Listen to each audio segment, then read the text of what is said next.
en espacios más politizados estamos todos al corriente de esta situación, pero quizás debido precisamente al silencio mediático que hay alrededor de este caso, haya personas que nos estén escuchando y no sepan quiénes son los 6 de Zaragoza, por qué se les condenó, de qué se les acusó. Así que cuéntanos un poco, quizás para quienes no estén familiarizados con lo sucedido. Pues mira, en el año 2019, en enero, Vox decide hacer un mitin en la ciudad de Zaragoza y unos cuantos antifascistas, entre ellos mi hijo, deciden manifestarse, pues digamos, en contra de esas ideas que tienen ellos, ¿no?, tan particulares del mundo. Y cuando son particulares, además son particulares porque solo les competen a ellos y a los que son como ellos.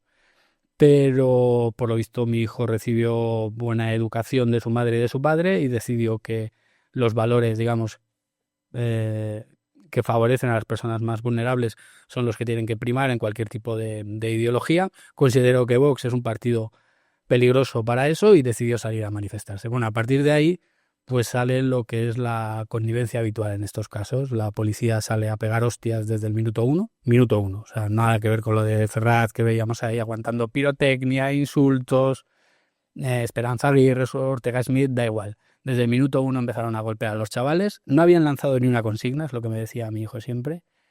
Les empezaron a perseguir, ellos se refugiaron en la universidad, ahí surgieron un grupo de unas 8 o 9 personas que lanzaron piedras a la policía desde dentro de la ciudad universitaria. Como creo que no había ningún levantador de piedra ni campeón del mundo, digamos que tampoco llegarían muy lejos esas piedras, pero bueno, hubo disturbios y horas después, ni siquiera en ese momento, la policía hace una detención completamente aleatoria Sí. Y en un bar donde cogen de hecho se llevaban a 5 chavales y mi hijo siempre dice que se estaba tomando ahí un café con leche, los miró en plan que este chaval no ha hecho nada porque estaba con él en la manifa y no lo conocía, de hecho no se conocían ninguno de los 6, y el policía lo miró y dijo, pues venga, tú también te vienes, ¿no? Es en plan un 6x5, ¿no? Digamos, una oferta, ¿no? A partir de ahí empieza primero un día de pesadilla porque sabíamos que lo habían detenido, pero no sabíamos ni en qué comisaría estaba, no sabíamos nada. Con la excusa de que era mayor de edad, en ninguna comisaría nos decían absolutamente nada, cuando era evidente que sabían dónde estaba. De hecho, si la policía volvió es porque había habido noticias en Heraldo de Aragón y compañía sobre los disturbios y por lo visto algún mando policial, y lo sabemos porque bueno, nos lo han dicho policías que no han querido testificar, claro, que decidieron que mandaran una furgoneta y que volviera llena porque no tenían a ningún detenido. Así que sabían dónde estaba, tampoco nos decían nada y luego pues empieza este proceso que después de 3 sentencias sin aportar ni una sola prueba e inadmitiendo pruebas que sí que las hay, donde se ven a las personas que lanzan objetos y que ninguno son los 6, o basándonos en las propias contradicciones de la policía, donde sitúan a mi hijo con una cresta amarilla que nunca ha tenido, porque en ese momento tenía un pelazo bastante largo. Sí. Quiero decir, con todo eso, aún así hay 3 sentencias de culpabilidad, la última la del Supremo, que de alguna manera rebaja a 4 años y 9 meses. Y ahora pues llevan más de 6 meses en la cárcel. Uh-huh. Bueno, sí, precisamente pudimos conocer a Javichu hace más de un año y bueno, fue de hecho la primera vez que conocí a Sergio Gregori, el fundador de este medio, fue precisamente estando con Javichu y nos contó un poco toda la situación.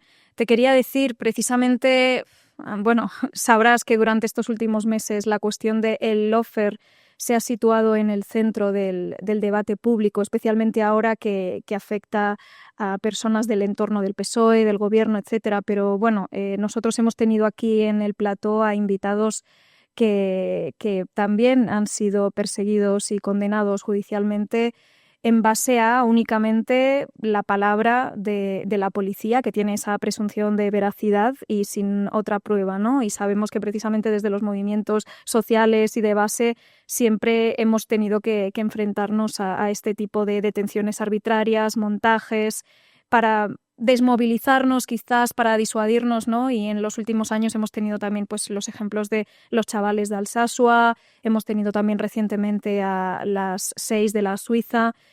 ¿Por qué crees que se produce esto de forma más o menos recurrente, periódica, y por qué no se puede hacer nada al respecto ante este tipo de vulneración?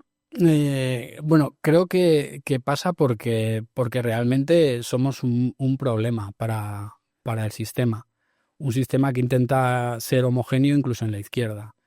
Y Y creo que es verdad que después del 15M llega un proyecto político donde parece que llegar al poder puede ser significativo.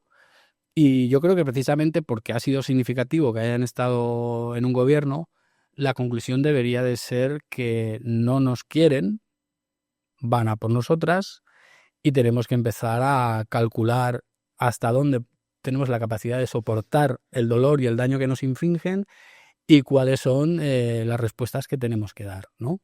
Yo creo que eso es lo primero que deberíamos de estudiar. Dejar de mirar al Estado como alguien que no nos protege, insisto, no nos quieren. Es más, no nos protegen porque la primera pieza del puzzle en el caso de mi hijo es la delegada del gobierno del Partido Socialista que permite a la policía cargar. Insisto, el ejemplo de Ferraz son los delegados del gobierno los que dan esas órdenes, así que el Partido Socialista tiene una implicación directa en todo esto. Las reformas de las leyes que están dentro del gobierno y hay que ponerlo sobre la mesa, PSOE Podemos y después PSOE Sumar. En ninguno de los casos se ha cambiado las leyes de las reformas de Rajoy, la ley Mordaza y también las partes punitivas del Código Penal. No hay reformas reales judiciales. Los jueces siguen siendo los mismos hijos de los pijos franquistas que pudieron en su momento ser jueces y que han heredado casi como un negocio familiar la judicatura. El señor Carlos Lasala, que sentenció a mi hijo, es un claro ejemplo. Su padre fue un juez del Tribunal de Orden Público franquista y su hermano es juez también, o sea, es un pequeño negocio familiar. Y todas esas gentes defienden un modelo de Estado que nosotros, insisto, ponemos en peligro porque sí que apretamos a la izquierda desde donde a ellos les duele, que es rascarse el bolsillo y equiparar el poder. Por lo tanto, les molestamos y tenemos que ser conscientes. Tengo entendido que una de las reivindicaciones que habéis puesto sobre la mesa también es la de reformar el Código Penal para que no puedan producirse con esa impunidad este tipo de abusos policiales, ¿no? Sabemos que, por ejemplo, en Estados Unidos la policía está obligada a grabar sus acciones, mientras que aquí en España lo que ocurre es que está prohibido difundir, por ejemplo, en redes sociales, vídeos de la policía en pleno, pues digamos, ejercicio de sus funciones, vamos a decir. Y claro, nos encontramos con la situación de que si tu hijo hubiera grabado lo que ocurrió durante la manifestación, lo que ocurrió durante el momento de la detención, etcétera, y lo hubiera subido, por ejemplo, a YouTube para defenderse, para defender su honor, lo que habría pasado es que incluso podría haber llegado a tener una pena aún peor, se le podría haber llegado incluso a castigar por ello. Cuéntanos un poco más acerca de esto, de lo indefensos que estamos los ciudadanos ante la palabra de la policía. Claro. Hace poco el secretario portavoz de Jupol salió en televisión española hablando de que, sacaban un vídeo donde había unos señores apalizando a un par de policías, ¿no? Y hablaba de que estaban preocupados porque estaban perdiendo el principio de autoridad, ¿no? Me llamó la atención porque ante el principio de autoridad, algo que los ciudadanos no decidimos, o sea, yo he nacido en España y la policía ya tiene una autoridad por encima mía, que podemos estar de acuerdo o no, pero es algo con lo que vivimos, ¿no? Lo que pasa es que la policía tiene el principio de autoridad solo cuando está en el servicio, está trabajando. Por lo tanto, si a mí me pide la policía la documentación porque voy por la calle y llevo un palestino o llevo una insignia comunista, lo que hace ese policía no es aplicar el principio de autoridad, sino algo que es peor, que es el abuso de autoridad. Es lo mismo que hace un juez cuando no aplica o no pone todo el empeño posible para demostrar la inocencia de la persona que está siendo inculpada y es un principio de indefensión. O sea, que decir, cuando una persona, eso que se dice en las películas, ¿no? Eres inocente hasta que se demuestre lo contrario, ¿vale? Claro. Es que eres inocente porque es el juez el que tiene que poner todo lo posible de su parte para que tu derecho a ser inocente esté por encima de cualquier otra cosa. En este caso, como en cualquier caso de gente de izquierdas que van a un juicio y son detenidos por policías de derechas, que hay que decirlo así, en juicios con jueces de derechas, que también hay que decirlo así, y seguramente con abogados del Estado, casi todos, muchos de ellos boxeros, ¿cómo no vas a estar indefenso? Ahora mismo hay sobre la mesa una propuesta muy interesante que están los compañeros de la PA de Guadalajara poniendo, que es hacer una insumisión judicial, no presentarse a los juicios, o sea, no prestarles esa atención, no se merecen esa atención. Además, no conlleva pena, o sea, es decir, simplemente viene la policía, te hacen el paripé, te detienen y te llevan esposado al juicio, pero igual tenemos que empezar, insisto, lo que decía al principio, a ofrecer respuestas. O sea, el caso de mi hijo ya está como está. Estamos pidiendo un indulto porque esté el menor tiempo posible en la cárcel, pero el daño ya está hecho. O sea, para mí, para mi hijo, para todo el entorno es irreparable. No vamos a dar las gracias a nadie que no haya hecho nada en favor de la libertad de mi hijo y en favor sobre todo de la aplicación de derecho y de justicia. Por lo tanto, creo que la policía hace su trabajo, por desgracia, su trabajo es el que es, y tenemos que empezar a aplicarnos para buscar, las personas que no estamos de acuerdo con este sistema, una forma de organizarnos distinta y jugar con lo que tenemos para no acabar presas y para no acabar de la peor manera, pero tenemos que jugar de otra forma porque si no estamos cayendo uno tras otro. Uh-huh.